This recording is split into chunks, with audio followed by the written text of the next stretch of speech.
After completing this module, we shall be able to learn how participants in financial markets form expectations. We would also analyze the reasons that might cause expectations in financial markets to change over time. We would also like to identify the reasons behind movements in stock prices. We would also identify and evaluate in this module the impact of unexpected expansion in consumption on stock prices. We would also analyze the impact of monetary and fiscal policies on stock prices. We would identify the bubbles in stock market and try to understand efficient market hypothesis which explains the stock market behavior. Let us now introduce the subject. In this we are saying that expectations basically play a central role in money, banking and financial markets. Hence, in this module we look at methods people use to form their expectations. We would basically look at three ways to form expectations: the Markov expectations, adaptive expectations and rational expectations hypothesis. We focus on the formation of inflationary expectations to compare and contrast expectation formation under each theory. However, similar methods may be used to form expectations about the variables as well. Firms basically raise funds in two ways, either by issuing debt instruments like bonds or by issuing equity instruments like stocks. Bond holders gets a fixed payment independent of the firm's performance, while shareholders receive dividends that are dependent on firm's performance. As a result, the firm's performance plays a crucial role in determining the stock prices of that firm. In this module, we will also look at the role of expectations in a stock market and how stock prices respond to changes in economic environment and macro policy. Let us start with the theories of expectations formation. First theory which we are going to discuss here is Markov expectation. The Markov expectations hypothesis basically asserts that economic agents expect the future to be like the most recent past. Hence, individuals, they expect tomorrow to be exactly like today. Hence, under Markov expectations, the expected value of y based on information available at time t is simply yt. This can be written as et as a function of yt plus 1 equal to yt, and we write it as et in the bracket yt plus 1 equal to yt. Thus, we are saying that investor simply uses the most recent known value of y to forecast future values of y. A shortcoming of Markov expectations is that they do not take into account available information that might change the future environment. For example, if the inflation rate is rising, according to Markov expectation theory, investors will expect the inflation rate to remain at its previous level. But each year they will therefore underestimate the inflation rate. Thus, investor simply uses the most recent known value of y to forecast future values of y. Section 3.2 Adaptive expectations. Adaptive expectations allow previous forecast errors to affect future expectations as individuals slowly learn from past mistakes. Hence, expectations evolve over time in the light of past experience. Like Markov expectations, adaptive expectations are based on past experience. However, adaptive expectations adjust current expectations based on information about errors in previous forecasts. Symbolically, The current adaptive expectation about y in period t, denoted as yt power e or yet, given what is known in period t minus 1, is given by et yt plus 1 equal to et minus 1 yt plus theta yt minus et minus 1 yt, where theta is 0 and 1. We can write down this theta less than or equal to 1 but greater than or equal to 0.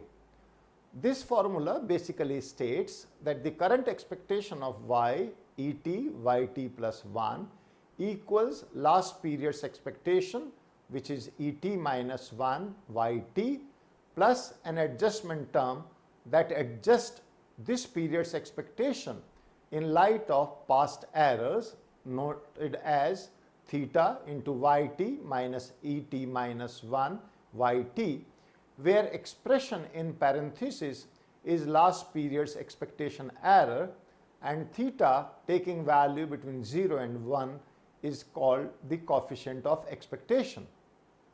Hence, you can see that in each period, economic agents basically adjust their expectations by some fraction of the error in expectations of the previous period.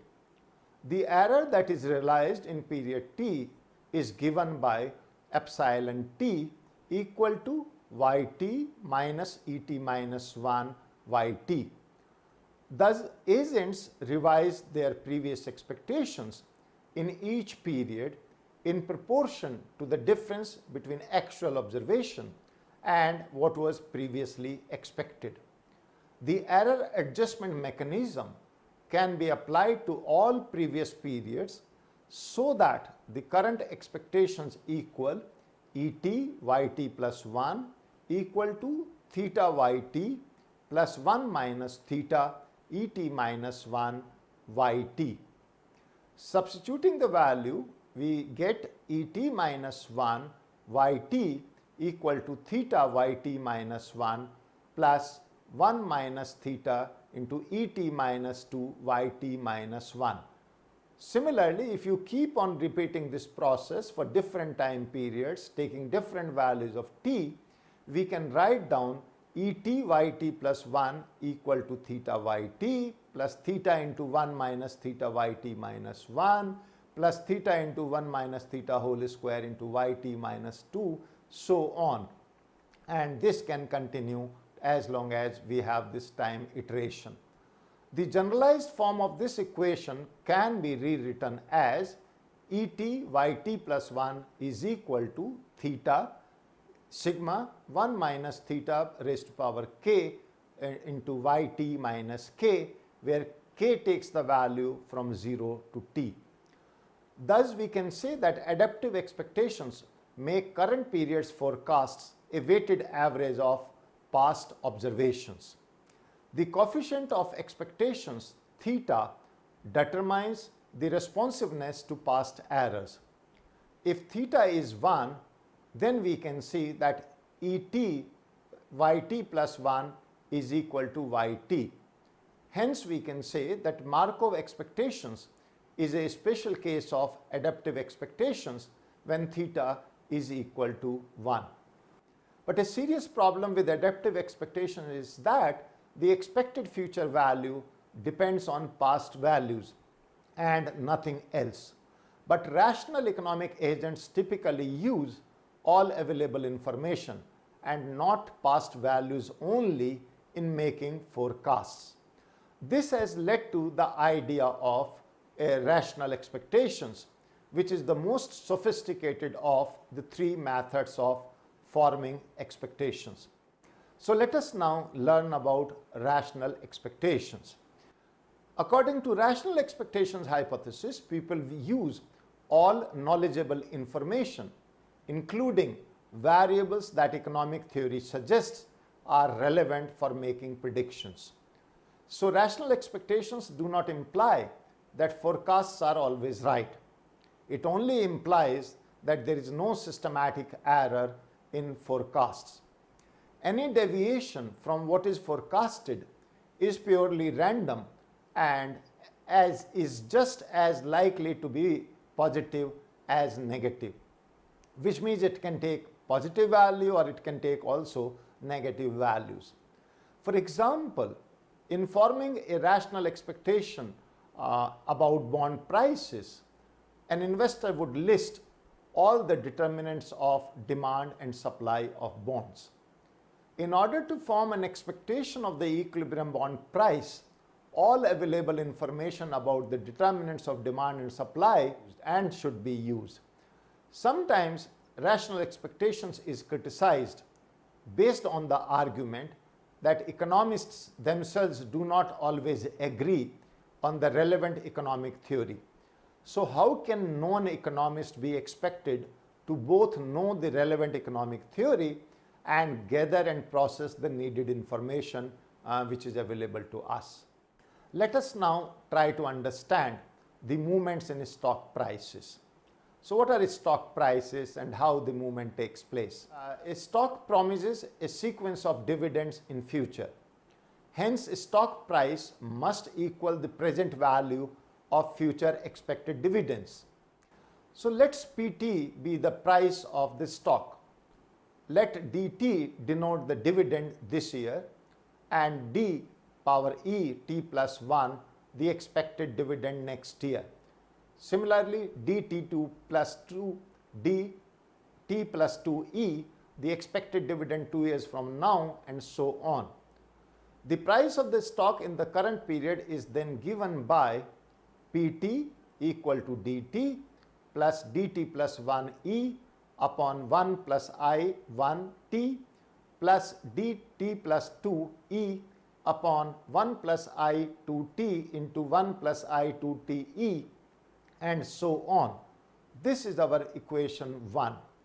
So where I1t is current 1 year interest rate and I2te is next year's expected 1 year interest rate.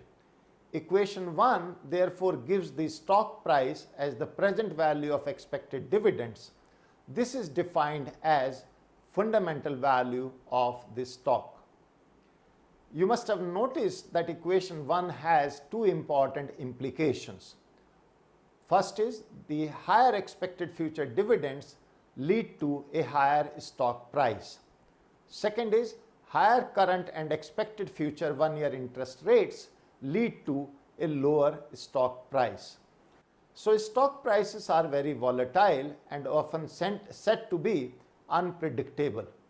It is also recognized that expectation of a high stock price next year leads to a high stock price today, as people start demanding more of stocks in comparison to other assets in expectation of higher future stock price.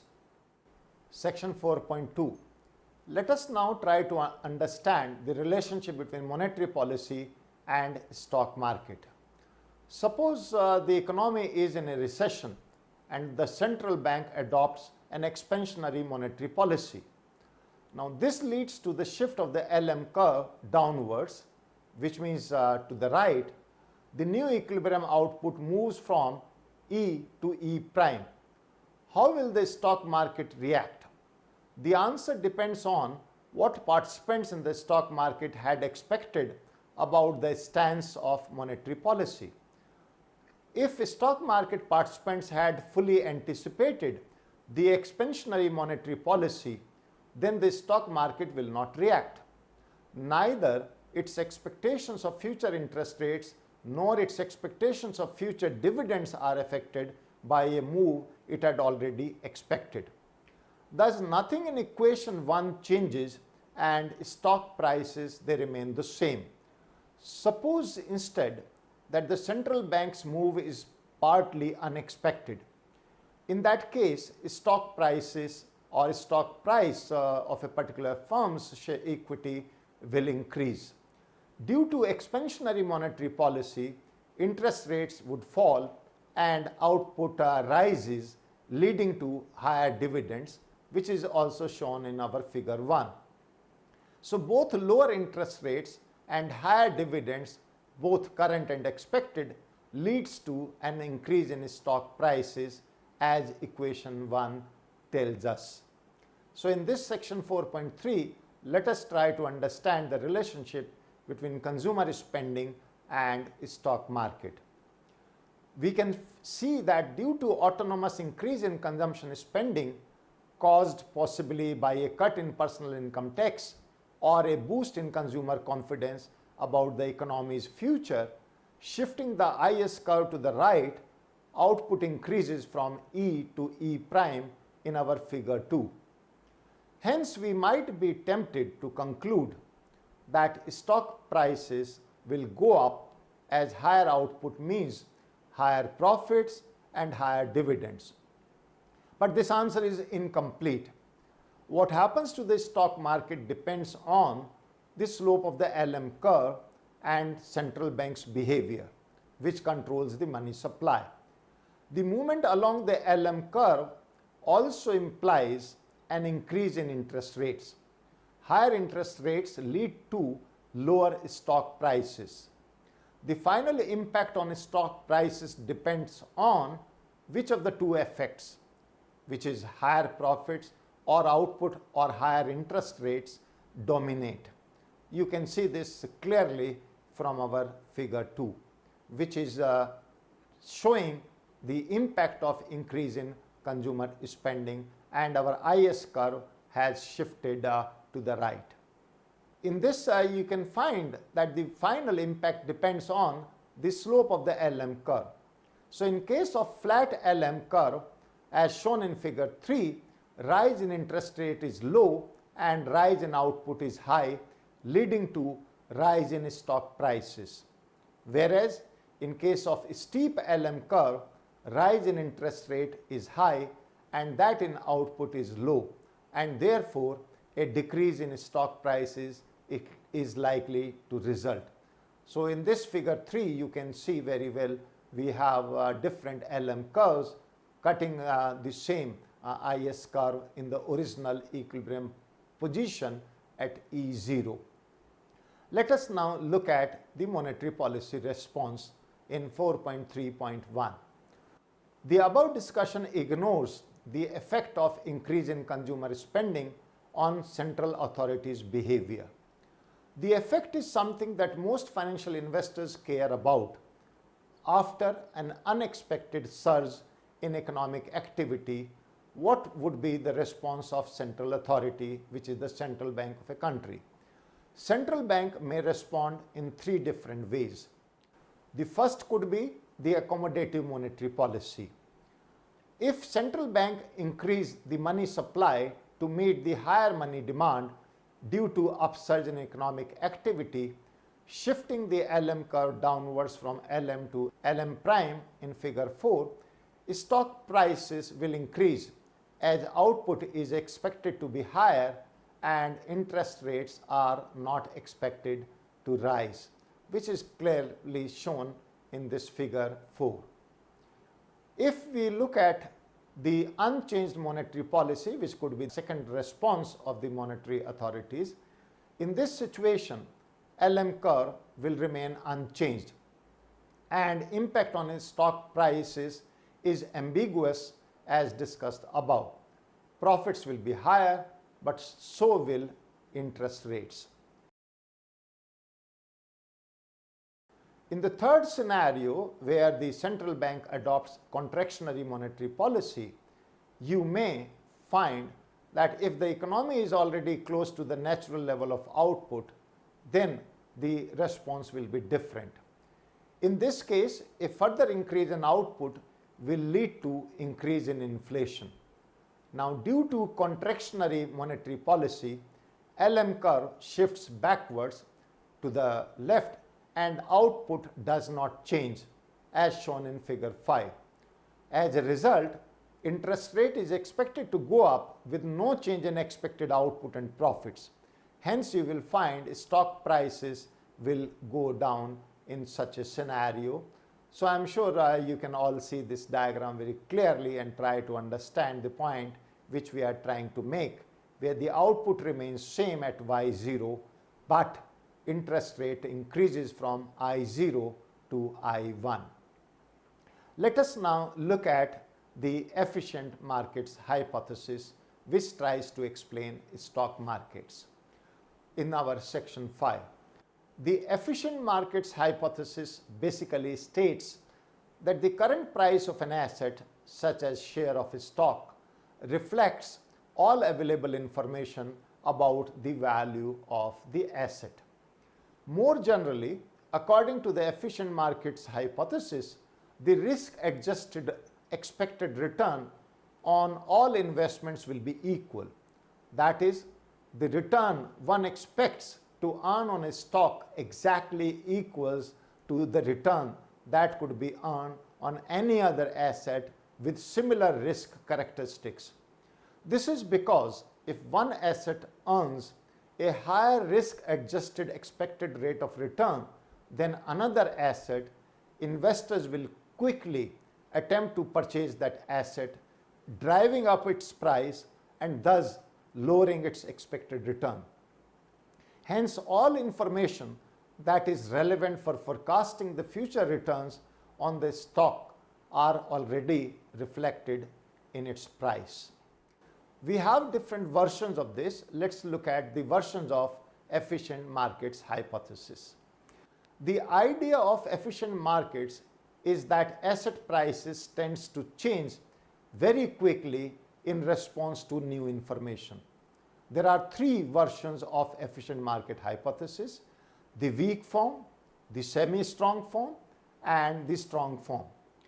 As their names imply, these three statements of market efficiency make increasingly strong assumptions about asset market pricing.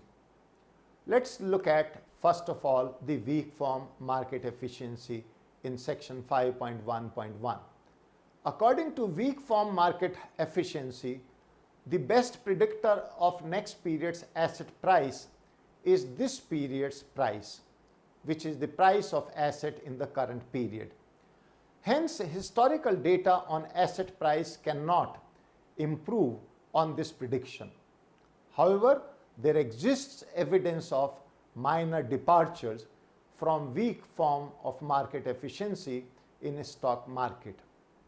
For example, there may exist day of the week effects if stock prices tend to rise on some day of the week, say Monday, or fall on some day of the week, say Friday.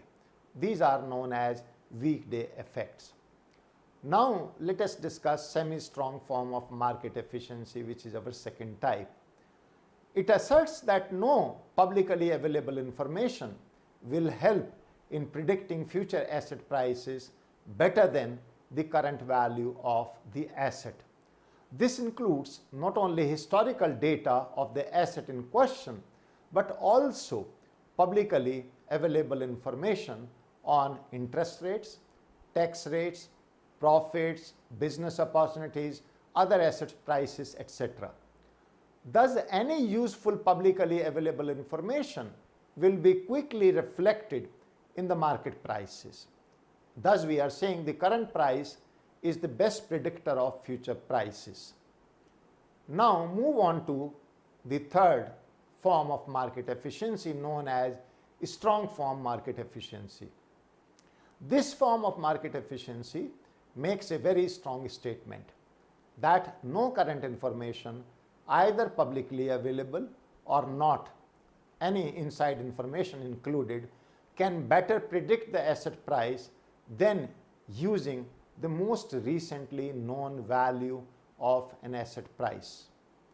So, although there is evidence that the stock market may not meet the strict conditions of strong form of market efficiency, the weak and semi-strong forms of market efficiency, in contrast, are largely consistent with the observations in financial markets.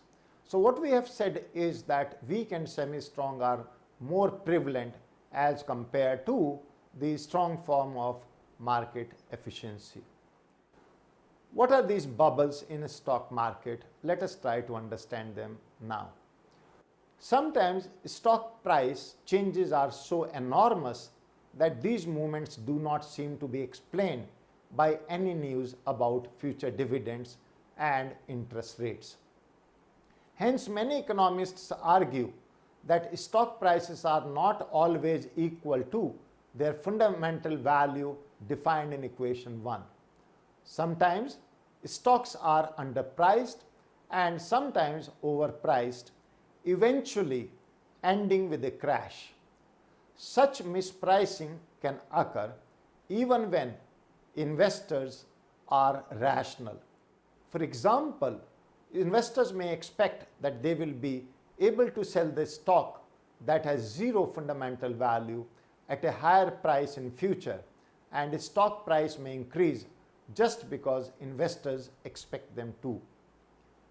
Often financial investors become excessively optimistic by the performance of past short span of time. Hence, they may not behave in a rational way and extrapolate from past returns to predict future returns, and due to which there is an increase in demand for stock and stock becomes high priced for no reason other than its price had increased in the past and so is expected to rise in the near future. Hence, price of a stock keeps on rising, fueled by expectations of further rise and deviating more and more from its fundamental value. The two most famous bubbles of the 20th century, the bubble in American stocks in the 1920s just before the Great Depression and the dot-com bubble of the late 90s, were based on speculative activity surrounding the development of new technologies. The 1920s saw the widespread introduction of an amazing range of technological innovations, including radio, automobiles, aviation, and the deployment of electrical power grids. The 1990s was the decade when internet and e-commerce technologies emerged. Stock market bubbles, I am sure you would realize, frequently produce hot markets in initial public offerings, since investment bankers and their clients see opportunities to float new stock issues at inflated prices.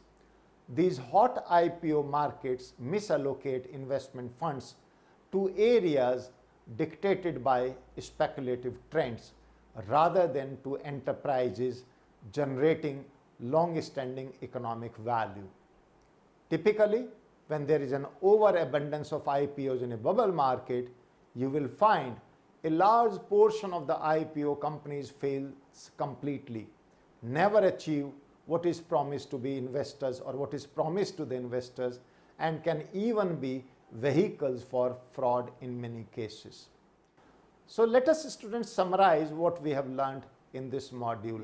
We looked at Markov expectations, adaptive expectations, and rational expectations approach of forming expectations, and noted the pros and cons of each. Properly formed rational expectations contain no systematic errors, but they usually require more information than Markov or adaptive expectations do. We have also learned that the fundamental value of a stock is the present value of expected future real dividends discounted using current and future expected 1-year interest rates. We have also tried to learn that an increase in current and expected 1-year interest rates and similarly a decrease in expected dividends leads to a decrease in their fundamental value. You have also learned that output and stock prices may change in same direction or different direction depending on what the market had expected, what is the source of the stock, and what the market expects the central bank to react to output change. We have also learned that the efficient market hypothesis states that the current price of an asset, such as a share of a stock, reflects all available information about the value of the asset. We have also learned that stock prices are subject to bubbles causing a stock price and it differs from its fundamental value. Blanchard in 2010 describes bubbles as episodes where financial investors buy a stock for a price higher than its fundamental value, anticipating reselling it at an even higher price.